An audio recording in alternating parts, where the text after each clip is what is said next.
is Jazz. I'm a health and wellness consultant, empowering you to achieve optimal wellness both inside and out. Today, I wanted to talk to you guys about 7 tips on how to either kickstart your journey, if you're just getting started, how to stay on your journey, but mainly just how to get started and stay focused while trying to achieve optimum wellness, right? So number 1 is knowledge is power. I know why they say ignorance is bliss now, but knowledge is definitely power.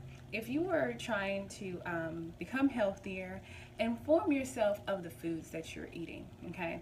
Inform yourself of what the foods that you're eating are doing to the rest of the environment.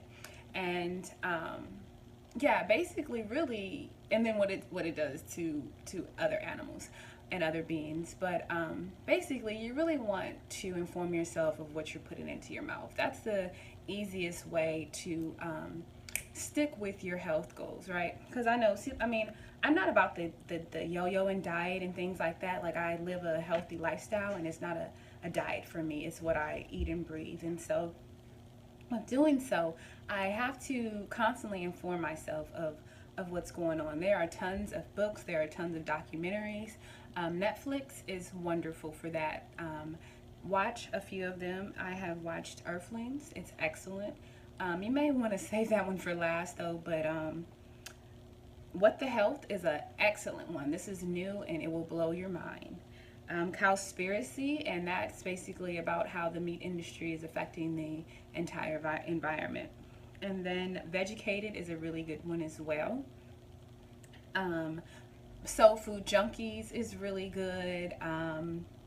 Food Matters is really good. Fork Over Knives is wonderful. Fat, Sick, and Nearly Dead, 1 and 2 are both excellent. And both of these are going to be, or all of those are on Netflix, I believe. They were at one point. And if not, they're super easy to find. Come on, y'all. Y'all download legal music all day. You can find these documentaries. I'll try to put the link below on any of them that are not on Netflix. But also realizing when this comes with knowledge is power, realizing that your doctors, they don't study nutrition, most of them, and that the medical industry is a business, okay? Michael Jackson told us a long time ago, they don't care about us. And when you realize that the medical industry is actually a business and it's not about actually the care of the citizens, you'll realize why these people are pushing all of these medications upon us, why they are poisoning our food, and just you'll understand the whole spectrum. And these are things that'll keep you grounded and keep you on your journey, because I'm telling you, you have to remember that we've been eating this way for a long time now, right? And so we've become accustomed to it for some of us. But and then even the people who eat pretty healthy don't realize like what they're doing to our food now. The meat is not the same. You know, it's not like when your grandmother brought home meat, or your grandfather, whatever. It's different. It's very different. So yeah, that's number 1. Number 2 is get a cookbook. If you love to cook, get a cookbook. Even if you don't, when you're transitioning into a healthier lifestyle, you're going to realize that you need to prepare a lot of your own food, unless you just can eat out all day, and more power to you. But yeah, to save money and to stay on track, you're gonna need to cook food. So get a cookbook. I have a few suggestions. Fresh from the Vegan Slow Cooker. I love this one because it's just like stuff when you can just throw it in the slow cooker and kitchen. It's so funny. It's a lot of cursing in here, and it's white people cursing, so they kind of like overdo it. But other than that, they do have some really good, they have some really, really good recipes in here that are very close to what you used to eat. Everything I've made in this book here has been absolutely phenomenal. Everything. It is going to be a lot of ingredients, and so that's another thing. You want to redo your pantry and things like that. Perhaps book a pantry detox where someone comes into your home and will clean out your pantry of toxic foods, and also help you replace those things with healthier alternatives. Vegan Soul Kitchen is absolutely wonderful too. This was my very first vegan cookbook, and my husband actually gave it to me. And this really kickstarted my journey, because I was just kind of transitioning when I got this book, and it really, I started cooking, and I was like, oh wow, I could really do this. It's so funny because he said that he was going to marry me in this book, and he did. But yeah, this is awesome, and it also has like soundtrack, so you can like listen to songs while you cook, and it's really good. He has another one, Afro vegan, too, or Caribbean vegan, something like that. And this is another one, excuse my language, but it's Skinny Bitch, Ultimate Everyday Cookbook, and it's really good stuff in here too. Then you want to also have friends and family kind of support you on this journey, right? So you don't have to say like, hey y'all, we ain't never eating meat again, right? But have your husband, your significant other, your kids, your family members, whoever is in the household with you, have them join, do a challenge, a 21-day challenge. 21 days, I say, because that's really how you can kickstart a new habit. It's excellent. That was the way I was able to give up meat. I did it for 21 days. And it was like right around the time of Thanksgiving, y'all. I think the 20th day was Thanksgiving. And after that, I was like, wow, like it was like I didn't crave it. It was completely different. So try it out for 21 days. Have someone do it with you so that you have that support. So you're not making separate meals, smelling all this meat and you want to eat it. You know, have some people do it with you. It's excellent to have that support. When I was starting, I did the opposite of that, and I isolated myself. I just kind of like, stayed away from things for a little while until I was able to stand strongly in my decision enough not to avert to other things. So basically, just kind of, but that doesn't work for everybody. But yeah, also have a support group, because I remember going to my friend's house and she made me a salad.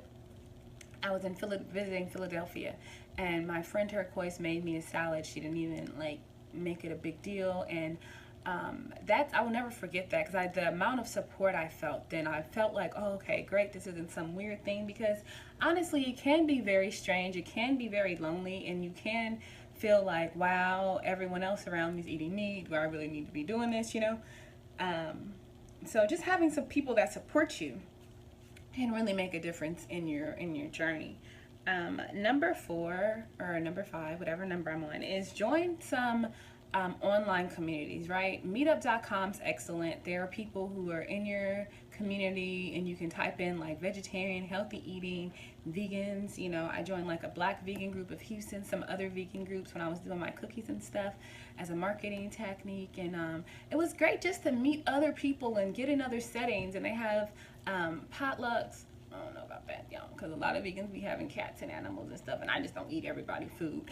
But if you're into that kind of thing, go to potlucks, and there's, you know, a lot of different activities that people do, and you can get around other people who you can learn tips from, and just who are like-minded individuals. It really, whether we know this or whether we want to admit it or not, we're highly influenced by the company that we keep. And so if you're around people who are on the same page, who have the same goals, you're more likely to stick to yours.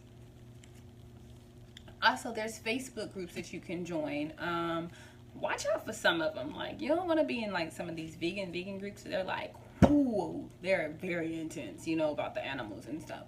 And a lot of us are doing this for health reasons, not to disregard the animals, because I have gained so much compassion, but you know, I do it mainly for the health, and there's tons of groups on Facebook where they share recipes, they share ideas and tips and things. You can ask questions if you're not familiar with something, and it just really helps. Yeah, it just helps. So then remember, you need to go to the grocery store, and your grocery store experiences are going to be totally different now, because you're going to have to really, I thought I had an example, really learn how to read labels, okay? So here's a label. You guys may not be able to see this on here, but basically when you're reading the label, there's going to tell you, read the entire label. Don't just look at the calories. You want to look at the ingredients, right? Underneath the ingredients, they always have to tell you if there's an allergen in there, and the allergen would be soy, wheat, dairy, you know, eggs, and nuts, and that'll be on there. So If you're not very familiar with trying to read the labels yet, just look for that. If you're trying to avoid meat, if you're trying to avoid dairy, I don't know if meat is on there. If you're trying to, the allergens are definitely on there. If you're trying to avoid dairy and eggs, soy, it'll definitely be on there. Wheat, gluten-free, whatever, it has to be on there, and it'll tell you whether or not it's vegan or vegetarian. Also, there's apps. Is that vegan? Is it vegan? And you can download it. You scan the barcode, and basically it'll tell you if there's anything, any animal products in the food. Because you have to be, guys, it's so crazy. Like, you'd be surprised the kind of things that has hidden meat in it, or things like I told you, Crest toothpaste has pork in it. Gummy bears have pork in it, you know, Kool-Aid has gelatin in it. All the gelatin is grinded up bones and skin of pig. It's nasty. So, yeah, just know that. And then remember your why. Go back to number one, right? Whatever connects with you. Everyone's different, right? I'm all about health. So I'm gung-ho about people being well and eating right and things like that. And other people are more so for the animals. So if you're all about the animals, if you're all about the environment, if you're all about your own health and the health of your community, then whatever that is, remember that. And that is what's also going to keep you on your journey. That's why I said watch these documentaries, because what happens now is, even if I try to tell myself like, okay, you can have that, it's fine, my brain be like, but remember that chicken abortion, but remember it's this, remember that, and like, it's so much goes on. Remember karma, remember how the man, you know, and so I'm not able to enjoy these things anymore. And it's kind of almost like scared straight. I don't know, you know, some people call it brainwashing, but I call it really informing yourself. And I mean, it's true. Like, this stuff, it ain't. And then look around you, right? Also, you may need to work with a coach. You know, some people are not able to kick these habits. They've been doing it a very long time, and they have health issues. And I think if you have health issues and you find yourself not being able to kick these habits, you definitely may need to consider, you definitely should consider hiring a health coach to help you get on and stay on track. And last but not least is be gentle with yourself. Be patient. Everyone transitions at their own time. There's no real blueprint for this. Everyone's different. Everyone has different reasons why. Everyone has different environments that they're in. So be gentle with yourself. Be truthful with yourself, and just try to make consistent steps forward, you know. And if you slip up, remember, you do not have to start from the beginning. You can keep on going from right where you left off. Peace and blessings, everyone. I wish you all well.